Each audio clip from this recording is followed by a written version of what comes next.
Welcome everybody to the Canada's official press conference in match day -1. Today we have the presence of Coach John Herdman and the player Richie Laryea. Welcome, Coach. Welcome, Richie. Just a little reminder for those present in the room and virtually, we will have the translation service in English and Spanish and also in French, so just feel free to ask in those three languages if you need it. We can start now, please. Here. Hi, John. Hi, Richie. Juancho Villaverde for ESPN. John, how important for you guys is avoiding USA in the quarterfinals? So trying to be first position in the group. And Richie, how has been the recovery for a hard condition game last Saturday, and today is like, I think 2 days just for recovery for the tomorrow's game? Oh, me go first. Yeah, go for it. Yeah, I think recovery-wise, it's been pretty good.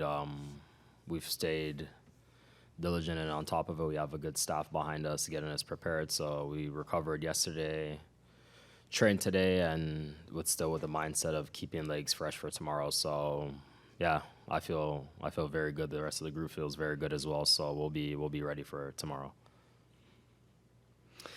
Yeah, I think when we seen the draw for the Gold Cup, we knew getting out the group, whoever you faced, Jamaica or the USA, was going to be a really tough match. I think both of those teams are favourites to win the tournament, given the squads that they have here. But I think for us, we just got a front-side focus. It's one game tomorrow, cup final for us. We have to win, and we're going to have to score some goals as well. So, I mean, that's a great pressure to have to go out and try and win a match by scoring goals. You're not thinking about draws. You're not thinking about defeats. It's just one focus to win. Right there.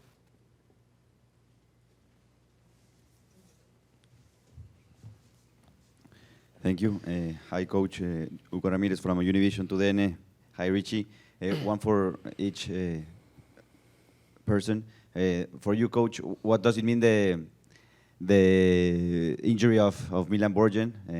What can you say about the group? And maybe Dane St. Clair would be the goalie that is going to step up. And for Richie, what does it mean to have, I suppose, counting the elements, the 10th player that normally would be in a starting lineup with Milan, to have this, you're one of the experimented players, to have this group ready to win a match and be in the quarterfinals of the Gold Cup? But it's a very youth group, with a very, very young group. Yeah, I think you can't replace Milan's presence. I mean, he's an enigmatic leader. The boys love him. He wears his heart on his sleeve, and he's never shy of letting people know what's needed. But he was picking up an injury in that Nations League final. We knew it was going to be tough to keep hold of Milan. When other players were unavailable, he made it clear he needed to stay to support the leaders and to support those young players coming through. But we knew there was going to be a point where he would have to return, back to his club for his medical reasons and for his treatment, to get himself ready for the next season. It's just a real shame, but he's been a warrior, pushing through and being here for us. And Dane St. Clair, what an opportunity. We'd hoped, this group stage would have provided that opportunity for Dane, and we'd planned a game in the group stage for Dane. So, I mean, this is his moment now, his moment to keep a clean sheet. We've talked about winning the game, but, every goal you concede, another goal you've got to score. So, that clean sheet's going to be critical tomorrow, and Dane will have that expectation and opportunity. Yeah, and I think for the question you asked me, I think it's simple. Through qualifiers, we had injuries, COVID-related sicknesses, all that type of stuff, and I think we kind of went by next man up basis. You know, we were missing the best player in CONCACAF, Alfonso, for a big period of time, and we were still able to get a completely perfect window. So I think this is what this group's about. We need to test our depth, which we've done this tournament. We're gonna continue to do tomorrow with Milan gone. So yeah, it's a perfect opportunity. I think this group really strives when our backs are against the wall. That's the type of team I think we are, and we've had to fight for everything we have up until this point between the players, staff, everyone behind the scenes for us. So I think this is a great opportunity again tomorrow for the young guys to get to experience a do or die moment. And like you said, obviously replacing Milan's tough. He's a big presence in our team. He's one of our top leaders as well, but this just, you know, it creates an opportunity for other guys, veteran guys in our group to step up and, you know, fill the shoes that he's kind of left. So I think for me, it's an exciting opportunity versus it being more of a down moment. This one can work for both of you. I would like to hear from both of you. As a player and as a coach, you don't have enough time as a national team coach with your players.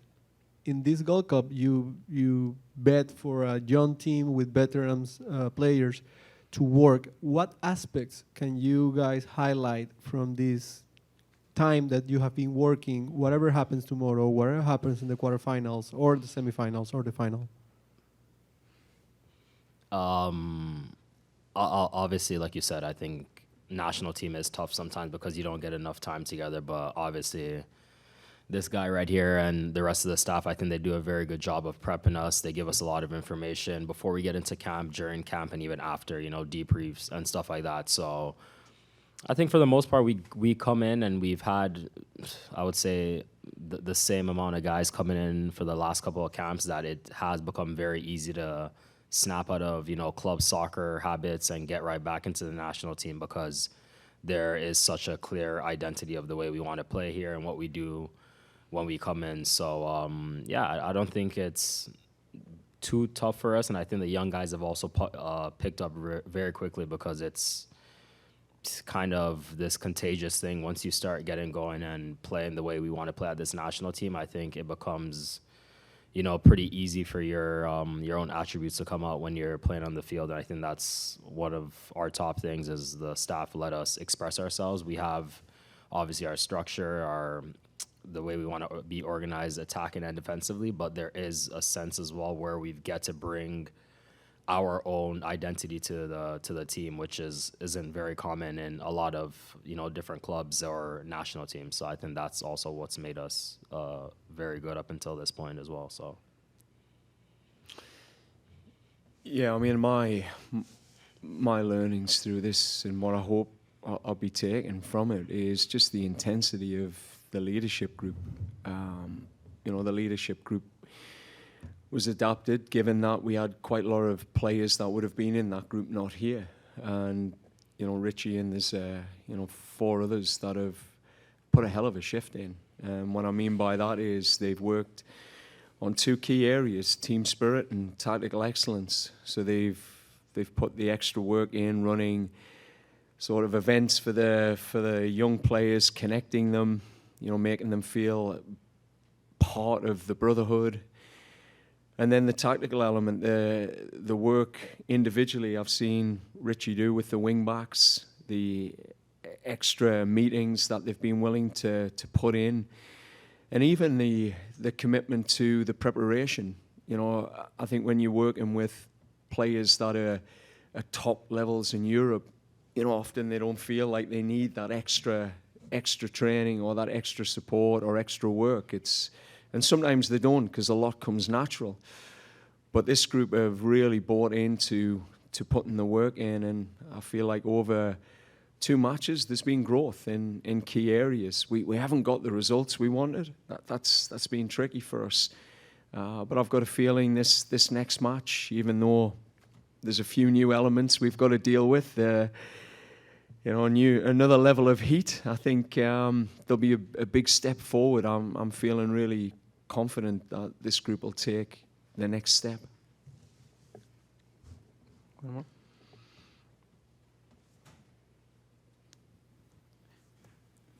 Thank you.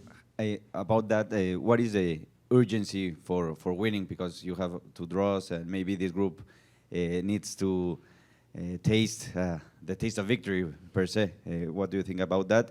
And for you, coach, also tactically, Richie says it correctly. You have a great identity with three in the back, the midfielders in the sides.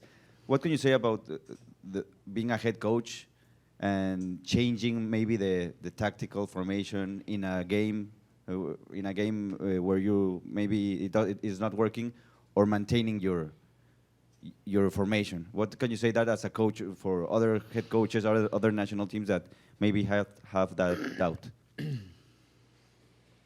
In terms of the game, yeah, it's plain and simple. We know you have to win to go through, and there's other elements to it as well. So that's, for me, that's easy. I think the older guys in the group, we've been through this process before in several different matches. For the younger guys that haven't. So again, I think to maybe kind of spin the question, it's not, I don't think we're feeling a massive amount of pressure. I think this is more of a sense of like, this is something we need to do together as a group to grow. So it's a growing moment for us. And again, the guys are ready. It's going to play out to be obviously a good match for us. We're going to start the game on the front foot like we always do, and, take it from there. So this is a massive opportunity for all of us, myself included, to continue to push the limits for this national team. So, and I mean, a certain type of win also places us on the top of the group, which is what we came here to do as well. So there's still everything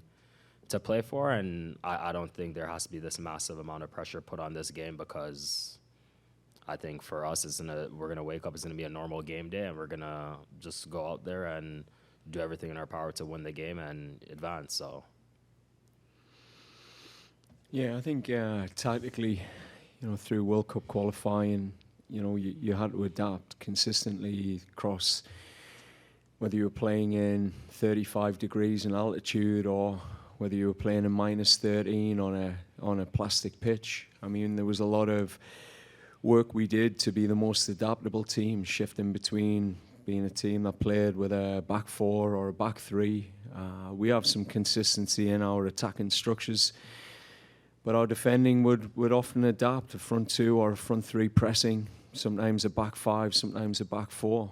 I think for this game, there are some conditions we have to manage. The heat is a different level. I think last game we dealt with the sort of humidity of a late evening. We're now going to go into the radiation and heat, real heat, and the players will feel that. So we have to adapt to that. There's a structure that, I think in the previous game, you can manage heat, and for this game we might have to adapt our structure to support the players and ensure that they can bring a level of intensity that gives us a chance to win the match. So, we're always weighing them pros and cons up. Do we adapt and try something different to manage the heat, or do we stay with what we know and get that consistency and chemistry and keep building? So we'll leave that to game day. Now we will take some questions from media who have joined us virtually. Please, John Molinaro, go ahead. Thank you. Hi, John. Just from a tactical perspective, what kind of proposition does Cuba pose, do you think, in tomorrow's game? And how much have they changed since, the 2019 Nations League games when you rather handily beat them at home and then sort of had to struggle a bit on that bumpy pitch in the Cayman Islands? Yeah, Cuba have improved. I think that's been part of the Nations League opportunities that these teams in CONCACAF have been able to take advantage of, consistency in matches and some tough matches through the Nations League. So I think they've definitely grown. Their tactical identity's changed from the last time we've seen them. They've been very flexible with that 4-diamond-2, 4-3-3, 4-4-2. You see them changing in-game, across games, which again causes tactical challenges. So I think there's definitely been growth there. And what I've seen from the Guadeloupe game, I mean, I was able to analyse that first half, and I thought Cuba were right in it. Guadeloupe were catching them on the counter attack. Quite an open shape at times, but I definitely thought Cuba were right in the fight there. And obviously against Guatemala, we just experienced how tough they are. And Cuba had good moments, good chances against them as well. So, I think it'll be a difficult game, a really difficult game. They adapted well to us in the Cayman Islands. I think we beat them maybe 6-7 in the previous Gold Cup and then 6-0 at home. But when we went to them, they were way more resolute, organised defensively, and in heat. In the Caymans and on a bumpy pitch, it was really difficult. We struggled. I think we were down to 10 men in the second half as well. So all we know is in CONCACAF, there are no easy games. And then you throw in, the heat realities, and for both teams, it becomes quite a difficult game. So I would assume they'll be able to hit us or try and hit us in transition, and they'll try and impose their attacking identity on us and make us run and tire us out. And at the same time, they'll have to deal with our pace, our threats. And I think this is going to be a tough match for us, but a good game for the fans that are here in the stadium. Okay. Go ahead, Elias Laryea. Hey, John. Hey, Richie. Appreciate your time as always. What do you want to say to your fans and Navy who think that maybe you've underwhelmed or underperformed at this tournament? Yeah, I think the fans are right to keep expecting from Canada. I think that's the bar that we've set our team. I mean, when we pull on that maple leaf, we've taken this team to a place where, the expectation should be high. We're a football country. We said that. We went into a World Cup and, made that statement that Canada is back on the world stage. So for those fans, you've got to expect, keep pushing, keep asking the hard questions, keep driving the standards for our team. We want to live and reach those standards. Last question from Chris Jones. Go ahead, Chris.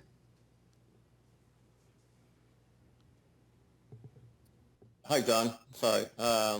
I missed the very start of the press conference, and apologies if you addressed this, but Milan leaving mid-tournament, even with an injury, seems like a seismic move. As long as you're the coach, it seems like he's been your number one keeper. Have you had conversations with Milan about whether it's time to see someone else take the starting job or take some of the starting job in goalkeeping? Yeah, that's, I think, again, a great conversation, great question to have. I think, when I brought the guys together, I welcomed them in, the new players, talked about the privilege of wearing that shirt, talked about the privilege of them putting their names on the back of the shirt and taking their family's name to places it probably hasn't gone before. But I also talked about how hard it is to maintain that jersey and maintain your shirt, your name on the back of that shirt. And for the guys like Richie, Milan, Osorio, etc., that keep coming back, Vittoria, they have to keep earning that right, that privilege. Milan's a guy that, when he's in the environment, he works as hard as anyone else. He takes a real leadership role. He's an influencer. And while he's still playing at the highest levels, he'll always be in contention for that number one jersey. But he knows that, Dane Sinclair is breathing down his neck. He knows that Tom McGill, if Tom gets a start playing in the Premier League for Brighton and takes that opportunity, then, another keeper will move ahead of him. Players that are playing at the highest levels, at the top levels, will typically get the jersey for Canada. So, Milan won't rest on his laurels, that's for sure. And I think it's serendipitous. We said this tournament, and I'd had that conversation with Dane prior to coming in, that we would give Dane an opportunity to stake his claim, but also to continue with the depth, keep building that depth so he's always ready. So I think this situation with Milan is it's serendipitous in some ways, but at the same time, we're sad to lose him. It's he's just his influence and presence is really impactful around the environment with the staff, the players. Very infectious character.